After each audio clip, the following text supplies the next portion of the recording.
April 1990. 6 fevered imaginations from the world of fear are gathered for dinner at the Horror Cafe. Their task, to create the ultimate horror movie for the end of the millennium, the year 2000. They take as their starting point Robert Louis Stevenson's classic 19th century horror tale, Dr. Jekyll and Mr. Hyde. Around the table are Lisa Tuttle, who with books like Familiar Spirit, A Nest of Nightmares, and Gabriel, is hailed as one of horror's most innovative and exciting writers. John Carpenter, who launched 1,000 slasher movies with the terrifying Halloween. In the chair, Clive Barker, best known for the Hellraiser series of films and the books of Blood, Weave World, and Cabal. Roger Corman, director of over 50 films, including The Fall of the House of Usher, he's just directed his first film for 20 years, Frankenstein Unbound.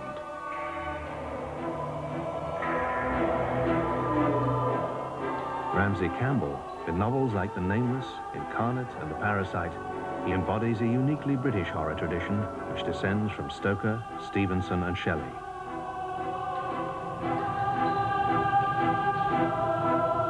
Peter Atkins, he's a short story writer, novelist, and screenwriter.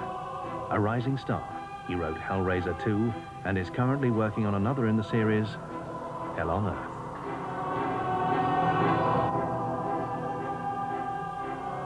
Let's start in the Socratic manner by defining our terms.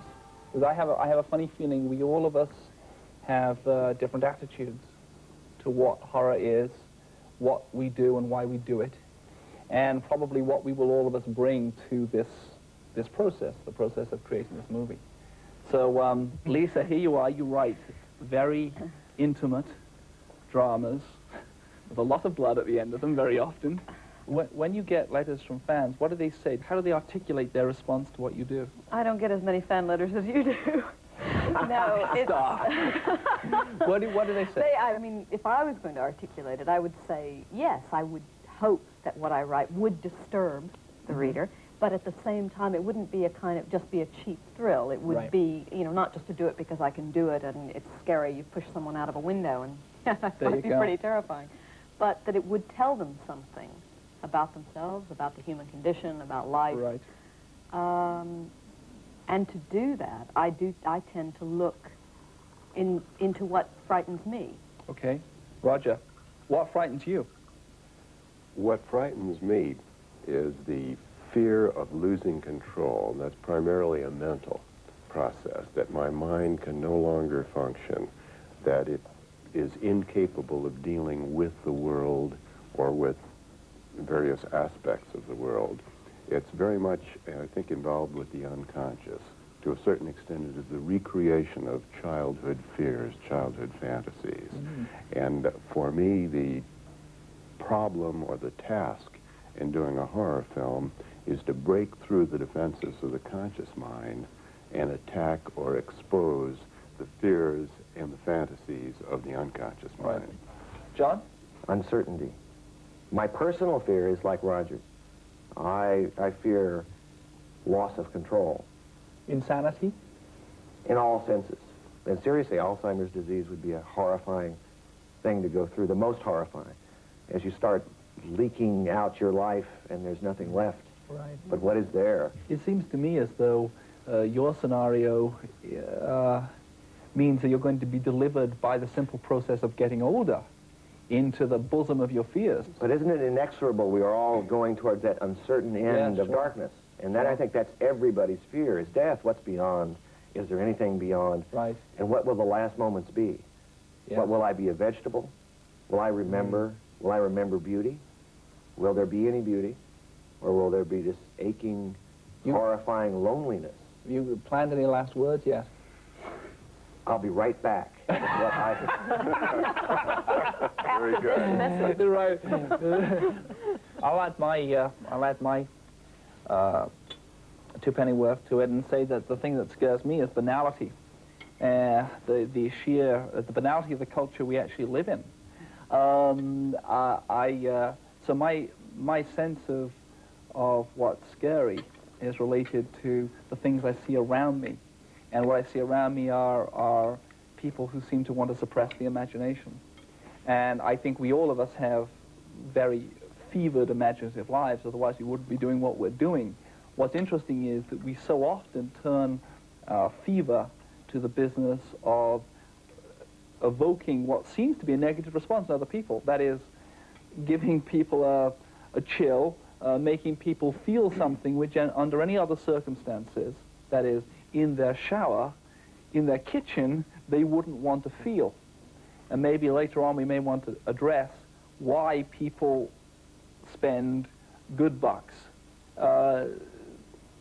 buying the experience when the experience is so clearly, under any other circumstances, a negative one. If you live through it, but isn't there a sense in which, you know, you could equally say that tragedy, you know, people don't want to live through tragedy, no, but art gives them the opportunity to live through it imaginatively. Right, and right there is an interesting problem, because clearly some part of us, maybe the animal part of us, wants to feel fear. I mean, is excited by fear. The adrenaline rush of fear is worth having. Well, it's worth picks up pursuing. what John was saying in a way, because to experience it and walk away from the theatre or close the book actually puts us back in a position of control.